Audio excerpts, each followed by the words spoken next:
Long ago, never mind how long ago, there lived a gray-haired man who sat on a simple wooden stool and believed himself to be Alexander the Great. That was mostly because his parents named him Alexander, after an uncle. He believed the stool he sat on was golden. The garden hoe he held in his hand was a scepter. Alexander, who had nothing else to do, would set his stool in the garden, sit on it, and order the vegetables to grow, which they did. In the evening, he would sit on his stool, facing the west, and order the sun to set, which it did.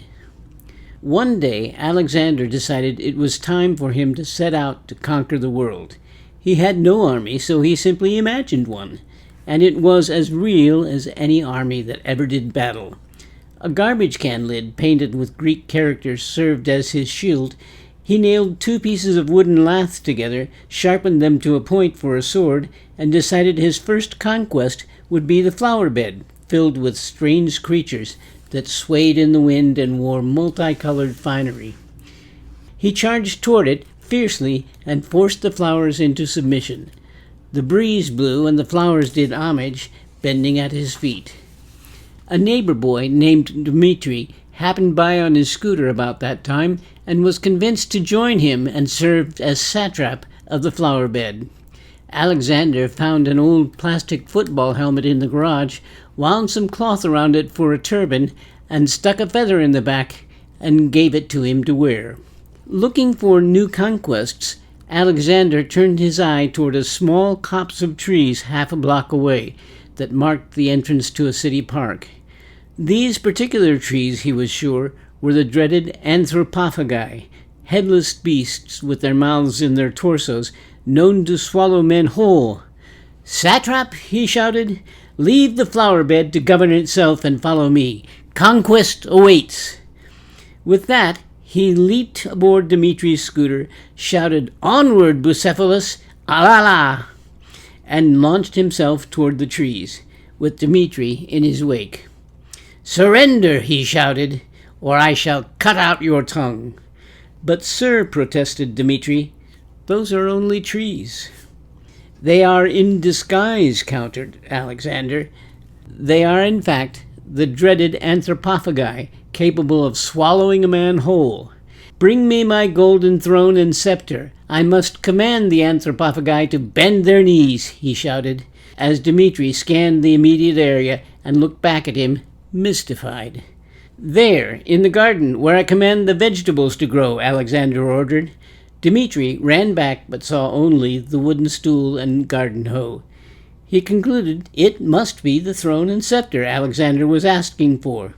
He retrieved them from the garden and took them to Alexander. "Clever man," said Alexander. He sat on the stool and ordered the wind to stop. In a few moments the skies cleared and the sun reappeared, as it often did in those parts. Alexander continued to sit on his throne, keeping an eye on the anthropophagi, but grew very bored and decided to declare victory and move on to a new challenge.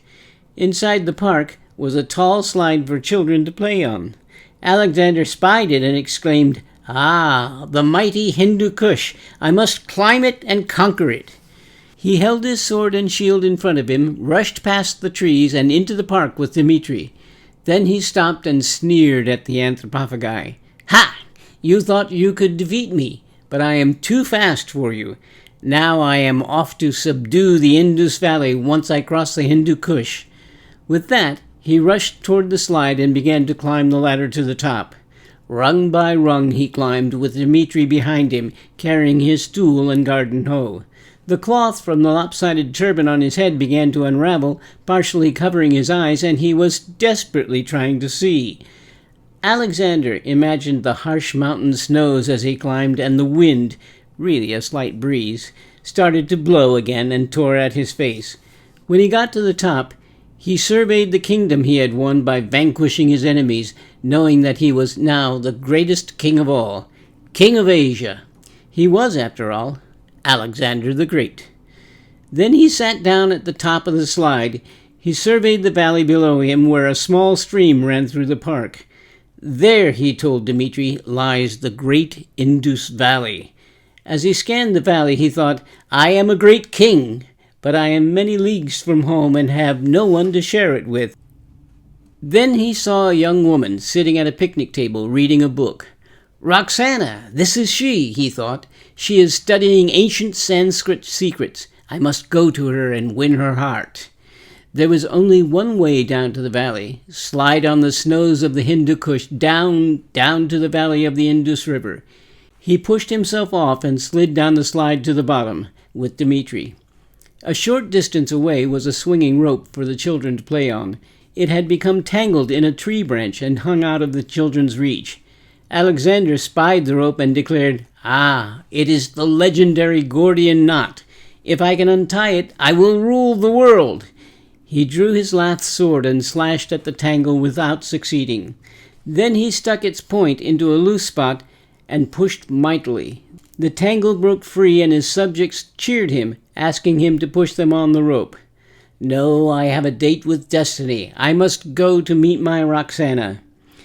Turning to the picnic table, he said, "There is my Roxana." With great pomp, he strode toward her. "Roxana, I am here," he declared. "Excuse me? My name's not Roxana." "Of course it is. You are my destiny. Together we will rule the world." "What makes you think my name is Roxana? And why would I want to have anything to do with an old man like you? Are you not the most beautiful woman in the world? Is it not your destiny to marry a great king?" "That is very kind of you, but my ears stick out and my nose is too big for my face. You don't look very much like a king either. Your hair is thinning and you've no crown. You're too short for a king. Some lifts in those shoes would give you a couple more inches." Dmitri rolled his eyes and tried not to giggle. The woman closed her book, got up, and walked away, quickly. A few minutes later, Alexander was approached by 2 police officers. One of them looked at his little notebook, then looked at Alexander, then nodded at the other officer. He turned to Alexander and said, "Sir, what are you doing here in the park?" "Oh, I am on a conquest." "And just what do you intend to conquer?" "Why, I've already conquered the Hindu Kush," he said, pointing proudly at the children's slide. "May we see your identification, sir?" "I need no identification. I am known far and wide. I am Alexander, Alexander the Great, and this is the Indus Valley I have conquered." He raised his lath sword and garbage can lid and asked, "Are you challenging my rule? Do you wish to do battle?" "Put the sword away, sir." "King Alexander." The 2 policemen gave each other a knowing look. "Would you come with us, sir?" "Lord of Asia, if you please." The 2 policemen looked at each other again. "Very well, my lord."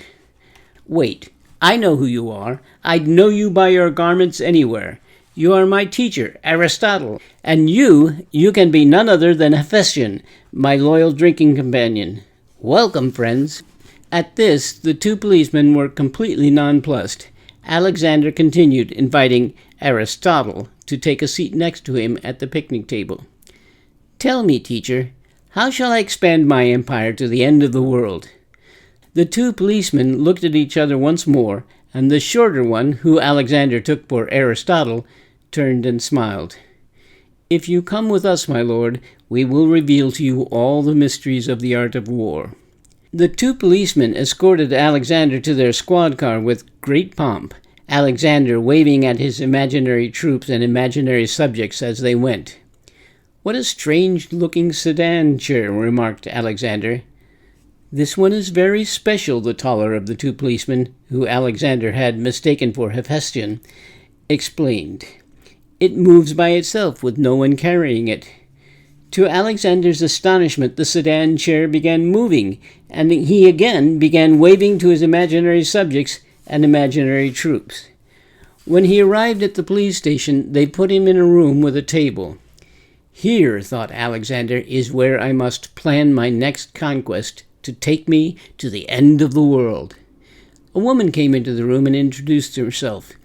"I'm Dr. Goodwin," she said. "Where is Aristotle? We must plan a strategy together." I want to find out a little bit about you. You were found in the park saying you were Alexander the Great. Why do you think that? Because I am Alexander the Great. My parents named me Alexander, and I have done great things. You are not my Roxana. No, I'm Dr. Goodwin. When did you begin believing you were Alexander the Great? I have always been Alexander. Dmitri, meanwhile, watched Alexander being taken away from the park and ran to the church rectory to find Father Andreas. Father Andreas, it's Alexander. They've taken him away to the police station. Oh dear, what has he done now? Said Father Andreas. We were in the park conquering the Indus Valley when he met a lady he thought was named Roxana, and then they came to take him away. Oh my, I'd best go explain and see if I can bring him home. With that, Dmitri and Father Andreas went to the police station. When they got there, they found Alexander in the room with Dr. Goodwin and the police captain. The officers had brought him a cookie with a napkin, and he had fashioned himself a crown from the napkin and placed it on its head. The cookie he deemed a golden medal, a token of his people's esteem, and he shouted to one of the officers to bring him the royal jeweler to make the cookie into a pendant. Alexander, what have you been up to? Said Father Andreas. Making conquest. He held up the cookie and pointed to his crown. My people have appointed me ruler by thunderous acclamation. You didn't hear it? Of course I did, answered Father Andreas, humoring him. Then he turned to Dr. Goodwin and explained, Alexander is somewhat confused.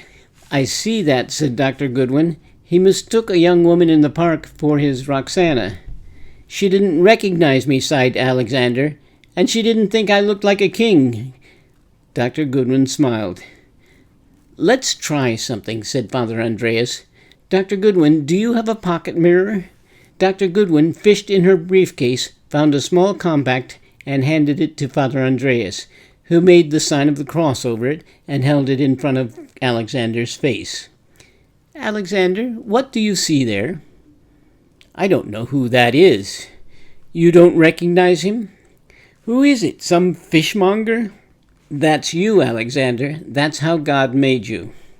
That can't be me. I'm much younger, and I am a king. I am Alexander the Great.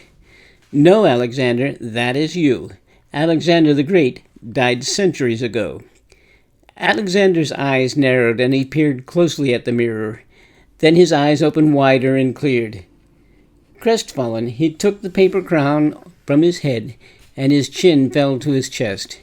Then he looked up and said sadly, I have been deceived. All these years I have believed myself a great man. But that doesn't mean you can't do great things, continued Father Andreas. The thing is, you have to do them here, in this world.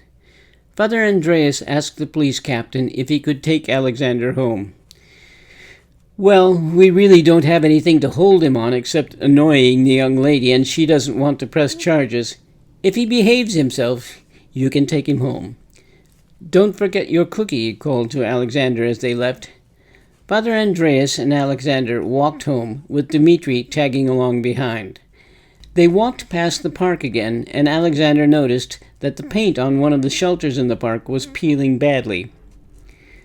I'm like that shelter over there in the park, he said. I'm old and dilapidated. Lost my finish. But we had a great time, didn't we? Chimed in Dmitri. Alexander smiled at Dmitri. Yes, we did. It was quite an adventure. He looked again at the aging shelter. It would be great if somebody gave that shelter a new coat of paint. Yes, said Father Andreas. That would truly be a conquest. That would be great.